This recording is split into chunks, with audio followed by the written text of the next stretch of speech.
सभी को राधे राधे, जय सिया राम। इस पावन पितृपक्ष महालय पक्ष में आप सभी का हमारे YouTube चैनल पर बहुत बहुत स्वागत है। आज मैं आप लोगों के सामने एक नई चीज़ को लेकर के उपस्थित हुआ हूँ। वो क्या है? तर्पण श्राद्ध। तर्पण क्या है? तर्पण कैसे करना चाहिए? तर्पण किन लोगों का करना चाहिए? आइए हम आप सभी को तर्पण की तरफ ले चलते हैं। तर्पण करने से क्या फ़ायदा होता है और तर्पण क्यों किया जाता है? पितृपक्ष में क्यों पितरों की पूजा विशेष होती है? पुराणों में, धर्म ग्रंथों में हमारे एक कथन आया हुआ है, देव कार्यादपिसरा पितृकार्यम विशिष्यते देवताभ्यो ही पितृमाप्यायनम वरन। देवताओं की अपेक्षा पितरों की विशेषता मानी गई है। अतः देव कार्य से पहले पितरों को तृप्त करना चाहिए। ये हमारे शास्त्रों में, पुराणों में, ग्रंथों में ये कथन है। लोकाचार में एक छोटा सा छंद आता है, बाढ़ही पुत्र पिता के धर्मे खेती उपजय अपने कर में। हम लोगों की वृद्धि कहाँ से होती है? हम लोगों की वृद्धि होती है जब हमारे पूर्वज, हमारे पिता माता पिता प्रसन्न रहते हैं, तब वो हमको आशीर्वाद देते हैं और तब जाकर के हम लोग सद्बुद्धि सद्विद्या के साथ में इस कलिकाल में अग्रसर होते हैं। तो आइए हम लोग सबसे पहले जाने कि यह तर्पण श्राद्ध कैसे किया जाता है। जानने से पहले आप सभी लोगों से आग्रह है कि आप सभी लोग हमारे चैनल को सब्सक्राइब कर लें, लाइक कर लें और अधिक से अधिक शेयर करें। और आप लोग ज़रूर बताएं यह जानकारी आप लोगों को कैसे लगी। सबसे पहले हम लोग नित्य स्नान करते हैं, तो स्नान करने का समय जो है उसी समय हम लोग स्नान करें। स्नान करने के बाद में एक बड़े पात्र में हम लोग जल भर लें और जल भरने से पूर्व पात्र में गंगा जल डालें, उसके बाद स्वच्छ जल डालें। उसके बाद हम लोगों को क्रमशः कुछ सामग्रियों की आवश्यकता होती है, जैसे कुशा। हम लोगों को कुशा की आवश्यकता पड़ती है तर्पण करने में। उसके पश्चात हम लोगों को ये जौ की आवश्यकता पड़ेगी तर्पण करने में। फिर उसके बाद में थोड़े से खड़े चावल की आवश्यकता पड़ेगी। ध्यान रहे कि चावल टूटा हुआ नहीं होना चाहिए। खड़े चावल की आवश्यकता रहेगी। फिर उसके बाद में काले तिल की आवश्यकता रहेगी। अब ये इस तीन चीज़ों का होना क्या आवश्यक है? जरूर, बिल्कुल बहुत आवश्यक है। सबसे पहले आप लोग ये जान लें कि जौ से हमेशा देवताओं का तर्पण किया जाता है और चावल से दिव्य मनुष्यों का, सनकादि ऋषियों का तर्पण किया जाता है और तिल से अपने पितृजनों का तर्पण किया जाता है। और आप लोगों से मैं फिर पुनः एक बार कहना चाहता हूं कि आप लोग अगर हमारे चैनल को सब्सक्राइब नहीं किए हैं तो आप लोग सब्सक्राइब कर लें। और आइए हम आप लोगों को तर्पण की तरफ ले चलें। हम लोगों को क्या करना है? एक बड़े पात्र में जल ले लेना है। जल के बाद में हमको इस प्रकार का एक छोटा सा पात्र लेना है और उसमें भी जल को निकाल लेना है। जल को निकाल करके इस प्रकार के हम लोगों को एक आचमन की ज़रूरत है। तो हम लोग आचमनी और पंचपात्र ले लेंगे और इसमें जल को डाल लेंगे और डालने के पश्चात हम लोग क्रमशः 3 बार आचमन करेंगे। केशवाय नमः, ओम नारायणाय नमः, ओम माधवाय नमः, हस्तौ प्रक्षाल्य ऋषिकेशाय गोविंदाय नमः। इस प्रकार हम लोग 3 बार आचमन करके भगवान के नाम का स्मरण करते हुए अपने अंतःकरण को पवित्र करेंगे। उसके बाद में हम लोग एक कुशा की पवित्री बनाएंगे और कुशा की पवित्री बना करके, देखिए ध्यान रहे कि अगर जिनके घर में इस प्रकार का मोटक स्वरूप कुशा ना हो, पवित्री ना हो, तो इस महालय पक्ष में सभी लोग अपने पुरोहित से जरूर पवित्री और कुशा को ग्रहण करें और उनसे कहें कि हमको कुशा और पवित्री दे दीजिए, हमको तर्पण इत्यादि कार्यक्रम करना है। तो आपके पुरोहित जी आपको कुशा पवित्री दे देंगे। उसके बाद में पवित्री को लेकर के उसको जो है अनामिका उंगली में धारण करना है। अनामिका उंगली में धारण करते हुए हम क्या बोलेंगे? ओम पवित्रे स्थो वैष्णव्यौ सावितुर्वाह प्रसावत्पनां छिद्रेण पवित्रेण सूर्यसरस्मभिः तस्यते पवित्रपते पवित्रपोतस्य यत्कामः पुणे तक्षके यम्मा। उसके बाद में कुशा से हम लोग जल को अपने ऊपर मार्जन करेंगे। ये ध्यान रहे, जिसमें हम आचमनी किए हैं उससे उस जल को अपने ऊपर मार्जन नहीं करना है। उसके बाद में दूसरे पात्र से जल को अपने ऊपर मार्जन करना। ओम अपवित्रः पवित्रो वा सर्वावस्थांगतोऽपि वा यः स्मरेत् पुंडरीकाक्षं स वा याभ्यंतर शुचिः। ओम पुंडरीकाक्ष पुनातो पुंडरीकाक्ष पुनात पुनात पुंडरीकाक्षः। इस प्रकार का मार्जन करने के बाद पितरों की सेवा करने से पूर्व हम लोगों को क्या करना है? तिलक ग्रहण करना है। तो अगर कोई किसी संप्रदाय से जुड़े हैं, अगर किसी का कोई किसी संप्रदाय से संबंध है तो अपने संप्रदाय का तिलक स्वरूप बना ले, और बनाने के पश्चात फिर उसके बाद में हम तर्पण की तरफ आप लोगों को ले चलेंगे। आइए सर्वप्रथम हम लोग तिलक करते हैं, और तिलक करते समय एक मंत्र होता है, और उस मंत्र को तिलक लगाते समय स्वयं को जरूर पढ़ना चाहिए। क्या है? ओम चंदनस्य महत्पुण्यम पवित्रम पापनाशनम आपदाम हरते नित्यम लक्ष्मी तिष्ठतु सर्वदा लक्ष्मी बसतु सर्वदा। इस प्रकार हम लोगों को चंदन का मंत्र पढ़ते हुए चंदन लगाना चाहिए। जब तक मैं चंदन इत्यादि का कर्म लगा रहा हूँ तब तक आप लोग हमारे वीडियो को लाइक सब्सक्राइब कर लें, और उसके बाद अपना आशीर्वाद और अपना प्यार कमेंट के रूप में जरूर प्रदान करें।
आइए हम सब पुनः तर्पण की तरफ चलते हैं। तर्पण की तरफ चलने से पहले हम आप लोगों को फिर से बता दें, जो लोग हमारे चैनल को सब्सक्राइब नहीं किए हैं, वीडियो को लाइक नहीं किए हैं, वो लोग वीडियो को अधिक से अधिक लाइक कर लें और सब्सक्राइब कर लें। और जो लोग अभी तक इस वीडियो को नहीं देख पाए हैं, उसके लिए आप लोग वीडियो को अधिक से अधिक शेयर करें। अब हम हाथ में त्रिकुशा लेंगे। त्रिकुशा जो पुरोहित जी के माध्यम से प्राप्त हुआ है, और त्रिकुशा को घुमा करके भी बढ़िया सा बनता है, या त्रिकुशा को करते हैं। फिर उसके बाद में हम लोग हाथ में तिल लेंगे। तिल और जल ले करके हम सभी लोग संकल्प करेंगे। याद रहे, जो आचमनी वाला जल है उस जल को हम लोग नीचे गिरा देंगे। उस जल से हमको संकल्प नहीं लेना, नूतन जल ले करके संकल्प लेना है। और संकल्प लेने से पहले हम सभी को भगवान के नाम का स्मरण करना है। आइए हम सभी लोग भगवान के नाम का स्मरण करें। जले विष्णु स्थले विष्णु विष्णु पर्वत मस्तके ज्वालामाला कुले विष्णु सर्वं विष्णुमयं जगत् यश स्मरण मात्रेण जन्म संसार बंधनात् विमुच्यते नमस्तस्मै विष्णवे प्रभ विष्णवे। इस प्रकार भगवान के नाम का स्मरण करना है। और जो मंत्र से भगवान का स्मरण नहीं कर सकते, वह लोग 3 बार बोले ओम विष्णवे नमः, ओम विष्णवे नमः, ओम विष्णवे नमः। इस प्रकार भी याद कर सकते हैं, या फिर कह सकते हैं ओम विष्णुर विष्णुर विष्णु हो। इस प्रकार भी याद कर सकते हैं। आइए हम लोग संकल्प लेते हैं। ओम हरि हुम विष्णुर्विष्णुर्विष्णु अद्य परमात्मने श्री श्वेतवाराह कल्पे वैवस्वत मनवंतरे अष्टाविंशतितमे युगे कलयुगे कल्पथम चरणे भूर्लोके जम्बूद्वीपे भारतवर्षे भरतखंडे आर्यावर्तैक देशांतर्गतैक पुण्य प्रदेशे उत्तर प्रदेशे बौद्धावतारे गंगायाः सरुज्याः दक्षिण तटे स्थिते। अब अपना जो भी जिला है उसका नाम लेना है। जैसे मेरा जिला अम्बेडकर नगर, तो मैं कहूँगा अम्बेडकर नगर जनपदे। और अयोध्या मंडलांतर्गत, अब जिसके यहाँ जो मंडल लगता है वह मंडल का नाम लेंगे, जिला का नाम लेंगे, फिर अपने ग्राम का नाम लेंगे। मेरा है नरियावनामाखे ग्रामे जहांगीरगंज क्षेत्रे। फिर उसके बाद अपने नाम का, अपने गोत्र का उच्चारण करना है। जैसे मेरा गोत्र है सांडिल गोत्र, तो मैं कहूँगा सांडिल गोत्रो उत्पन्नोहम और त्रिप्रवरोहम। फिर उसके बाद में नाम लेना है। मेरा नाम मोनू तिवारी है, तो मैं कहूँगा मोनू तिवारी शर्मा हम। फिर उसके बाद में सब लोग बोलेंगे शास्त्रोक्त फल प्राप्ति अर्थम श्री परमेश्वर प्रीत्यर्थम कार्य समाण महालय पितृपक्ष श्राद्ध कर्मांगतया देवर्षि दिव्य पितॄणाम तातांबा तृतय मित्यादि शास्त्र बोधित स्वपितॄणाम ये चास्मत्तो भिवांछन्ति तेषां च तर्पणम करिष्ये। इस प्रकार का संकल्प लेकर के, संकल्प लेने के पश्चात हम लोगों को जल को और तिल को जमीन पर गिरा देना है। जमीन पर गिरा करके, या फिर जो पात्र रखे हैं उस पात्र में गिरा दें। पात्र में गिराने के पश्चात आराम से खूब अच्छे से हाथ को साफ कर लेना है। यह ध्यान रहे हाथ में बिल्कुल भी तिल ना लगा रहे, क्योंकि अगर तिल लगा रहेगा तो हम देवताओं का जो तर्पण करेंगे उस तर्पण में तिल अनिवार्य नहीं है। तिल वहाँ पे वर्जित है। वहाँ पे जौ का कार्य होता है, जौ की आवश्यकता पड़ती है। इसलिए हाथ में लगे हुए तिल को खूब अच्छे से उसको साफ कर लेना चाहिए। साफ कर लेने के पश्चात हाथ धुल लेना चाहिए। हाथ धुल करके फिर हम देवताओं का स्मरण करेंगे। किन देवताओं का स्मरण करेंगे? सभी तीर्थों का, सभी नदियों का, सभी सागरों का, सभी का स्मरण करेंगे। स्मरण करते हुए फिर हम तर्पण के तरफ आगे बढ़ेंगे। आइए हम सभी लोग अब तर्पण के तरफ आगे बढ़ते हैं। तर्पण किसका किसका होता है, आइए हम जानते हैं। तर्पण सर्वप्रथम पितृतीर्थ से देवताओं का होगा, फिर उसके बाद में दिव्य मनुष्यों का होगा। दिव्य मनुष्यों के बाद तब जाकर के पितरों के नाम से तर्पण होगा। तर्पण करने का विधान क्या है, आइए हम जानते हैं। देवताओं के नाम से तर्पण करने के लिए हमें जौ की आवश्यकता पड़ती है, और दिव्य मनुष्यों के नाम से हमें तर्पण करने के लिए चावल की आवश्यकता पड़ती है। यह ध्यान रहे चावल खंडित नहीं होना चाहिए।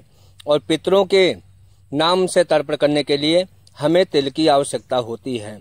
और तर्पण करने के लिए हम क्या करना चाहिए, आइए हम आप तर्पण की तरफ आगे बढ़ते हैं।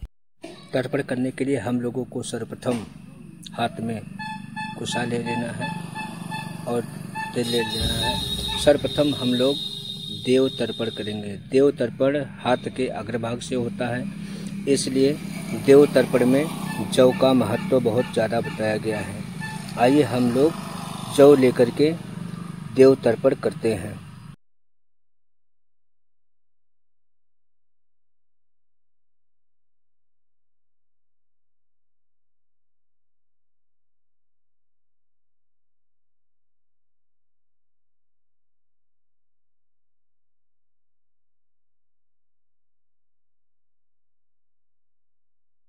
जौ का बहुत बड़ा महत्व है, इसलिए देव पूजा में जौ की आवश्यकता बहुत ज़्यादा होती है। देवताओं के लिए जौ चढ़ाया जाता है और देव पूजा में जौ बहुत ही अनिवार्य है।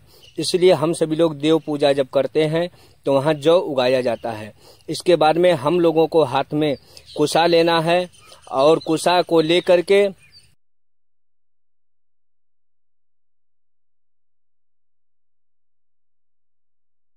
वह पितृतीर्थ कहलाता है।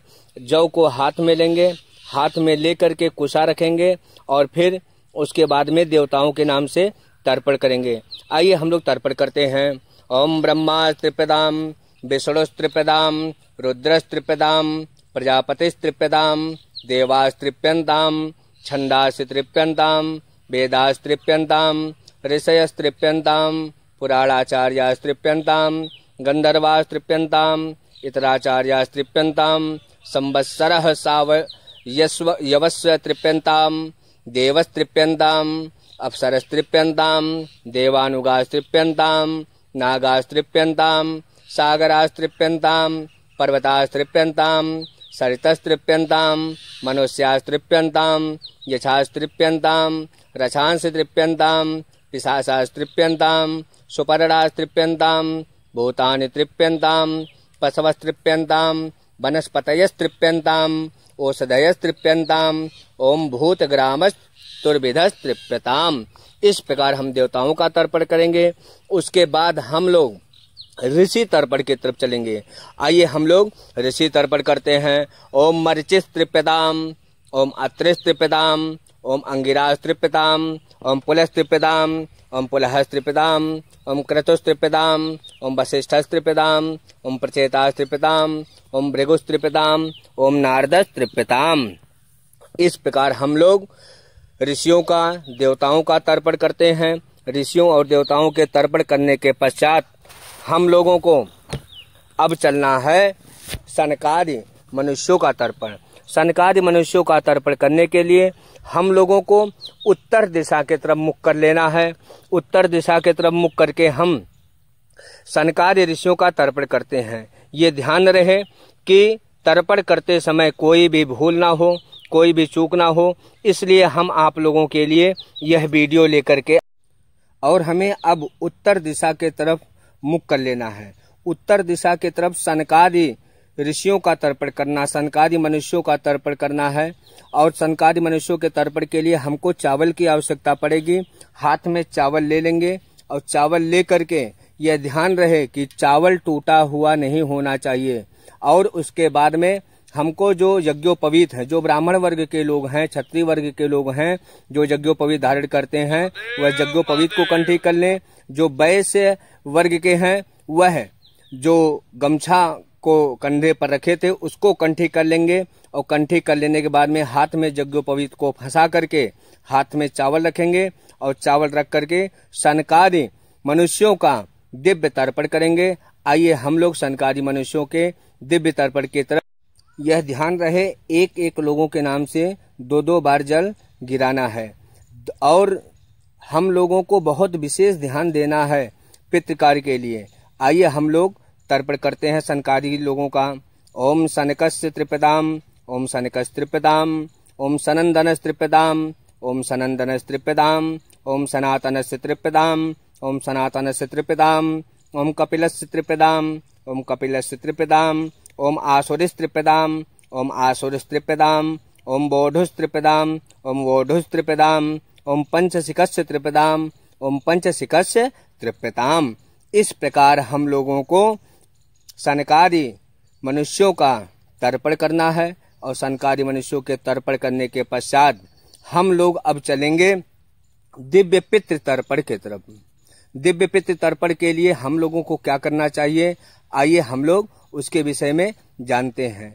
दिव्य पितरों का तर्पण करने के लिए सर्वप्रथम हम लोगों को अपसभ्य हो जाना है और जो गमछा को हम कंठी किए थे उस गमछा को निकाल लेना है और निकाल करके पुनः उसको बाएं कंधे पर, ये ध्यान रहे कि दाहिने कंधे पे नहीं रखना है, बाएं कंधे पर उस गमछे को रखना है और यज्ञोपवीत को अपसभ्य करके हाथ में ले करके पुनः यज्ञोपवीत को हाथ में फंसा लेंगे। हाथ में फंसाने के पश्चात हाथ में तिल और कुशा को रखना है, यह ध्यान रहे। ये देखिए तिल है, अब हम लोगों को हाथ में तिल रखना है और यज्ञोपवीत को हाथ में अंगूठे की तरफ फंसा लेना है और त्रिकुशा को रखना है। त्रिकुशा ये ध्यान रहे जो उसका अग्रभाग होता है वह बाहर की तरफ रहे और जो जड़ वाला हिस्सा रहता है वह अंदर की तरफ रहे। त्रिकुशा को हाथ में रख करके हम तिल को हाथ में रखेंगे और तिल को हाथ में रख करके फिर से हाथ में अब एक एक लोगों के नाम से 3-3 बार जल गिराना है। आइए हम लोग अब दिव्य पितरों का तर्पण करते हैं।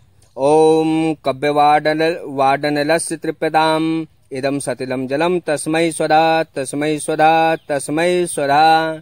ओम सोमस्त्रिपदाम इदम सतिलम जलम तस्मै स्वधा तस्मै स्वधा तस्मै स्वधा।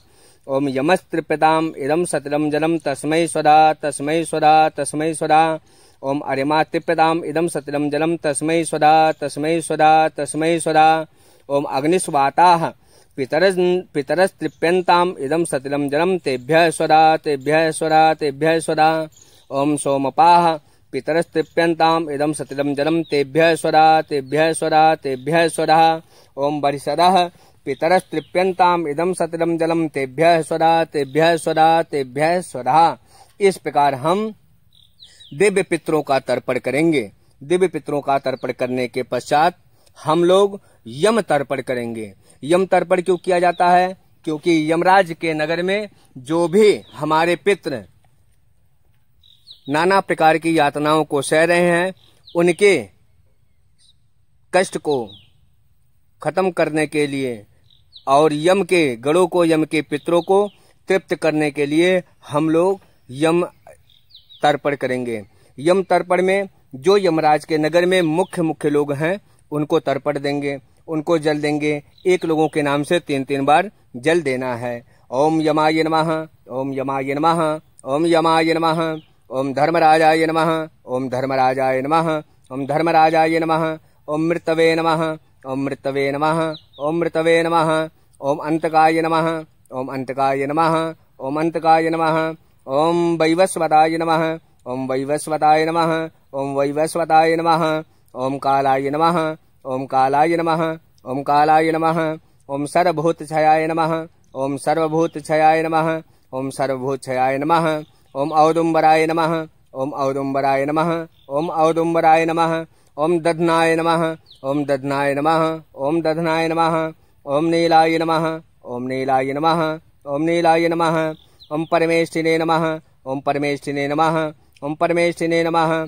ओम वृकोदराय नमः, ओम वृकोदराय नमः, ओम वृकोदराय नमः, ओम चित्राय नमः, ओम चित्राय नमः, ओम चित्राय नमः, ओम चित्रगुप्ताय नमः, ओम चित्रगुप्ताय नमः, ओम चित्रगुप्ताय नमः। इस प्रकार हम लोग यम आदि का तर्पण करेंगे। इसके पश्चात हम आप अपने पितरों का आवाहन करेंगे, पितरों का ध्यान करेंगे। पितरों का ध्यान करने के लिए आइए हम लोग हाथ में फूल लेकर के, अगर फूल नहीं है तो केवल हाथ जोड़ करके हम पितरों का ध्यान करेंगे, पितरों से प्रार्थना करेंगे। आप आइए और हमारे द्वारा दिया हुआ जल ग्रहण कीजिए। ओम आगच्छन्तु मे पितर इमं गृह्णन्तु जलांजलिम। इस प्रकार हम लोग हाथ जोड़ करके पितर देवताओं से प्रार्थना करेंगे और पितर देवताओं से प्रार्थना करने के पश्चात हम लोग पुनः हाथ में तिल और कुशा लेकर के गोत्र नाम आदि इत्यादि का उच्चारण करते हुए पितृ तर्पण करेंगे। पितृ तर्पण करने का क्या विधान है, पितृ तर्पण कैसे किया जाता है, यह हम आप लोगों को शुरू से बताते आ रहे हैं। इसलिए आप सभी लोग विशेष करके ये ध्यान दें, किसी प्रकार की कोई गलती ना हो। आइए हम लोग पितृ तर्पण की तरफ बढ़ते हैं। पितृ तर्पण करने के लिए दाहिने हाथ में आप लोग कुशा और तिल रख लें। कुशा और तिल रखने के बाद में हमारे साथ मंत्रों का उच्चारण करते रहें। ओम हरि ओम, ओम अद्य गोत्रः, अपना गोत्र अपना नाम लेंगे। फिर उसके पश्चात में फिर पुनः आप लोग गोत्र का स्मरण करेंगे। फिर बोलेंगे अगर जिनके पास पिता नहीं है वह पिता का तर्पण नहीं करेंगे, वह प्रपिता का तर्पण करेंगे, और जिनके पास पिता है वह पिता का तर्पण करेंगे। बोलेंगे अस्मत् पिता, फिर अपने पिता का नाम ले लेंगे। बोलेंगे बस स्वरूपस तृप्तामिदं तिलोदकम तस्मै स्वधा तस्मै स्वधा तस्मै स्वधा। इस प्रकार 3 अंजलि जल अपने पितरों के निमित्त प्रदान करेंगे। उसके पश्चात हम लोग पितामह का तर्पण करेंगे, यानी कि अपने बाबा का तर्पण करेंगे। बाबा के तर्पण करने के लिए पुनः हम लोग हाथ जोड़ करके अपने बाबा का स्मरण करेंगे। ओम ऊर्जम वाहनतेर्मेदम घेदम पयः कीलालम परिस्तुतम स्वधा अस्थय तर्पय में पितृन्न। इस प्रकार अपने पितामह का ध्यान करेंगे, और पितामह का ध्यान करते हुए हाथ में पुनः तिल लेंगे, कुशा लेंगे, और कुशा लेकर के गोत्र नाम का उच्चारण करते हुए पितरों को तर्पण करेंगे।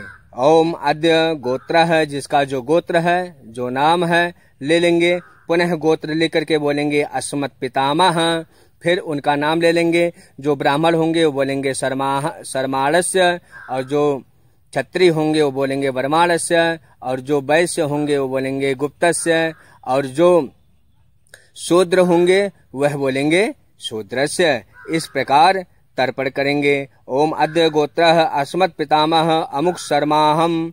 जिनको अगर अपने बाबा का नाम याद नहीं है वह वहां पे नाम के जगह अमुक लगा देंगे और उनका याद कर लेंगे। रुद्र स्वरूपस् तृप्तामिदं तिलोदकम तस्मै स्वधा तस्मै स्वधा तस्मै स्वधा। इस प्रकार हम पितामह का तर्पण करेंगे। पितामह के तर्पण करने के पश्चात में हम लोग अब चलेंगे प्रपितामह के पास, यानी पर बाबा के पास। पर बाबा का तर्पण करने के लिए हम लोगों को सर्वप्रथम पर बाबा का ध्यान करना है। आइए हम लोग पर बाबा का ध्यान करते हैं। ओम मधुवातारितायते मधुचरन्ति सिन्धवः मार्ध्वेनः सन्तोषधीः मधुनक्तमुतस्खो मधुमथ पार्थिव गुंरजः मधुधौरस्तु नः पिता मधुमानो वनस्पतिर्धुमा गुंग अस्तु सूर्यः मार्दवी गावो भवन्तु नः। इस प्रकार हम अपने प्रपितामह का ध्यान करेंगे। प्रपितामह का ध्यान करने के पश्चात पुनः हाथ में तिल और अक्षत लेकर के प्रपितामह का नाम गोत्र उच्चारण करते हुए बोलेंगे ओम अद्य गोत्रः। गोत्र का नाम लेंगे, फिर कहेंगे अस्मत् प्रपितामह, फिर उनका नाम लेंगे। बोलेंगे अमुक, मैं अमुक इसलिए बोल रहा हूं क्योंकि आप लोगों को अपने अपने प्रपितामह का नाम लेना है, इसलिए बोलेंगे। अगर जो ब्राह्मण है तो बोलेंगे शर्मा, फिर अगर शर्माणस्य, जो क्षत्रिय होंगे बोलेंगे बर्माणस्य, फिर जो वैश्य होंगे बोलेंगे गुप्तस्य। इस प्रकार ध्यान करेंगे। आदित्य स्वरूपस् तृप्तामिदं तिलोदकम तस्मै स्वधा तस्मै स्वधा तस्मै स्वधा। इस प्रकार का ध्यान करते हुए जल तर्पण करेंगे। अब उसके बाद में हम लोग चलेंगे अपने माता के तरफ। माता, अगर जिसके पास माता नहीं है वह माता का तर्पण नहीं करेंगे, वह अपने पितामही यानी दादी का तर्पण करेंगे। तो सबसे पहले जिसके पास माता है वह लोग अपनी माता का तर्पण करें। ओम अद्य अमुक गोत्रा, अपना गोत्र ले लेंगे, बोलेंगे अस्मन् माता, फिर नाम ले लेंगे, बोलेंगे देवी गायत्री स्वरूपा तृप्तामिदं तिलोदकम तस्यै स्वधा तस्यै स्वधा तस्यै स्वधा। इस प्रकार माता के लिए हम जल तर्पण करेंगे। इसके बाद पुनः हम फिर हाथ में तिल लेकर के, कुशा लेकर के दादी जी का तर्पण करेंगे, अपने पितामही का तर्पण करेंगे। फिर बोलेंगे ओम अद्य, फिर अपना गोत्र ले लेंगे, बोलेंगे गोत्रा, अस्मत् पितामही। फिर अपने दादी का नाम लेकर के, अगर नाम नहीं है तो अमुक लगा सकते हैं।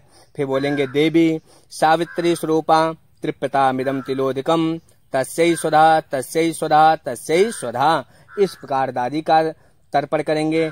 उसके बाद में हम लोग फिर अपने हाथ में जल और कुशा लेकर के परदादी का तर्पण करेंगे। आइए हम लोग परदादी का तर्पण करते हैं। ओम अद्य अमुक गोत्रा, अपना गोत्र ले लेंगे। फिर बोलेंगे अस्मत् प्रपितामही। फिर परदादी का नाम ले करके, या अगर परदादी का नाम नहीं याद है तो उनका नाम के जगह अमुक लगा देंगे, बोलेंगे देवी सावित्री स्वरूपा त्रिपितामिदं तिलोदकम तस्यै स्वधा तस्यै स्वधा तस्यै स्वधा। इस प्रकार हम लोग अपने 3 पीढ़ी का तर्पण करते हैं। अब आइए, अब कुछ लोगों के मन में ऐसा रहता है कि हमारे पास 2 माता थी और 1 माता एक्सपायर हो गई हैं, तो उनके लिए कैसे तर्पण करेंगे? उनको सौतेली माता का दर्जा दिया गया है शास्त्रों में, इसलिए सौतेली माता के लिए भी तर्पण करने का विधान है। तो आइए हाथ में तिल और कुश लेकर के सौतेली माता का तर्पण करेंगे। ओम अद्य गोत्रा, गोत्र का नाम ले लेंगे। फिर बोलेंगे अस्मत् सापत्न माता, फिर उनका नाम ले लेंगे, बोलेंगे देवी गायत्री स्वरूपा त्रिपितामिदं तिलोदकम तस्यै स्वधा तस्यै स्वधा तस्यै स्वधा। इस प्रकार हम अपने पितृ कुल में 3 पीढ़ियों का तर्पण करेंगे। अब इसके बाद में हम लोग चलेंगे द्वितीय गोत्र में। द्वितीय गोत्र कौन सा होता है? मातामह गोत्र को द्वितीय गोत्र बोला जाता है शास्त्रों में। इसलिए आइए हम लोग अपने मातामह के पितरों का ध्यान करते हैं। ओम नमो वः पितरो रसाय, नमो वः पितरः शोषाय, नमो वः पितरो जीवाय, नमो वः पितरः स्वधायै, नमो वः पितरो घोराय, नमो वः पितरो मन्यवे, नमो वः पितरः पितरो नमो वो गृहान्ना, पितरो दत्त सत्तो वः पितो द्विस्मत्वः मयि तद्वः पितरो वासः। इस प्रकार हम अपने द्वितीय गोत्र के पितरों का स्मरण करेंगे। उसके पश्चात पुनः हाथ में तिल और कुश लेकर के हम अपने नाना जी का तर्पण करेंगे। आइए हम लोग नाना जी का तर्पण करते हैं। ओम अद्य अमुक गोत्रः, फिर अपने नाना जी के गोत्र का स्मरण करेंगे और बोलेंगे अस्मन् मातामह। फिर उन नाना जी का नाम लेंगे, बोलेंगे वसु स्वरूपस्त्रिपितामिदं तिलोदकम तस्मै स्वधा तस्मै स्वधा तस्मै स्वधा। इस प्रकार नाना जी को 3 अंजलि जल प्रदान करेंगे। उसके बाद हम लोग पुनः अपने पर नाना के पास चलेंगे, यानी कि नाना के पिताजी के पास। नाना जी के पिताजी का स्मरण करेंगे और उनको जल तर्पण प्रदान करेंगे। ओम अद्य गोत्रः, गोत्र ले लेंगे। फिर बोलेंगे अस्मत् प्रमातामह। फिर पर नाना जी का नाम ले लेंगे। अगर पर नाना जी का नाम नहीं याद है तो आप अमुक लगा सकते हैं, रुद्र स्वरूपस् त्रिपितामिदं तिलोदकम तस्मै स्वधा तस्मै स्वधा तस्मै स्वधा। इस प्रकार हम लोग अपने पर नाना का तर्पण करेंगे। अब हम चलेंगे वृद्ध पर नाना के तरफ। वृद्ध पर नाना का स्मरण करते हुए उनको तर्पण जल प्रदान करेंगे। ओम अद्य गोत्रः, फिर गोत्र का नाम लेकर के फिर बोलेंगे अस्मत् वृद्ध प्रमातामह। फिर वृद्ध पर नाना का नाम लेंगे, अगर नाम नहीं याद है तो अमुक लगा देंगे। आदित्य स्वरूपस् त्रिपितामिदं तिलोदकम तस्मै स्वधा तस्मै स्वधा तस्मै स्वधा। इस प्रकार हम अपने मातामह के 3 पितरों का तर्पण करेंगे। अब हम लोग चलेंगे नानी का तर्पण करने के लिए। नानी का तर्पण करने के लिए हम लोगों को पुनः हाथ में तिल और कुश लेना है और संकल्प का उच्चारण करना है। ओम अद्य गोत्रा, फिर नानी जी का गोत्र स्मरण करना है। फिर बोलेंगे अस्मन् मातामही। फिर उनका नाम लेना है, अगर नाम नहीं याद है तो अमुक लगा सकते हैं। फिर बोलेंगे देवी गायत्री स्वरूपा त्रिपितामिदं तिलोदकम तस्यै स्वधा तस्यै स्वधा तस्यै स्वधा। इस प्रकार 3 बार हम नानी का तर्पण करेंगे। नानी के तर्पण करने के पश्चात में हम लोग पुनः वृद्ध पर नानी की तरफ चलेंगे। पर नानी का तर्पण करेंगे। पर नानी का ध्यान कर लीजिए। पर नानी का ध्यान करने के पश्चात में और हाथ में तिल कुश लेकर के पुनः पर नानी का तर्पण करेंगे। आइए पर नानी का तर्पण करते हैं। ओम आद्य गोत्रा, फिर गोत्र का स्मरण करेंगे, फिर बोलेंगे अस्मत् प्रमातामही, फिर नाम ले लेंगे, बोलेंगे अमुकी देवी सावित्री स्वरूपा त्रिपितामिदं तिरोदिकम तस्यै स्वधा तस्यै स्वधा तस्यै स्वधा। इस प्रकार हम पर नानी का तर्पण, फिर हम विद्य प्रमातामही का तर्पण करेंगे। ओम अद्य अमुक गोत्रा अस्मद विद्य प्रमातामही अमुकी देवी सावित्री स्वरूपा त्रिपितामिदं तिरोदिकम तस्यै स्वधा तस्यै स्वधा तस्यै स्वधा। इस प्रकार हम लोग तर्पण करते हैं। और अगर आप लोगों को हमारी वीडियो अच्छी लगी हो तो आप लोग अधिक से अधिक शेयर करें और अपना कमेंट जरूर करें। इसी के साथ मैं एस्ट्रो मोनू तिवारी पूजा ब्लॉग पर आप सभी का बहुत बहुत स्वागत करता हूं। जय श्री राधे, हर हर महादेव, जय सिया राम, हरि ओम।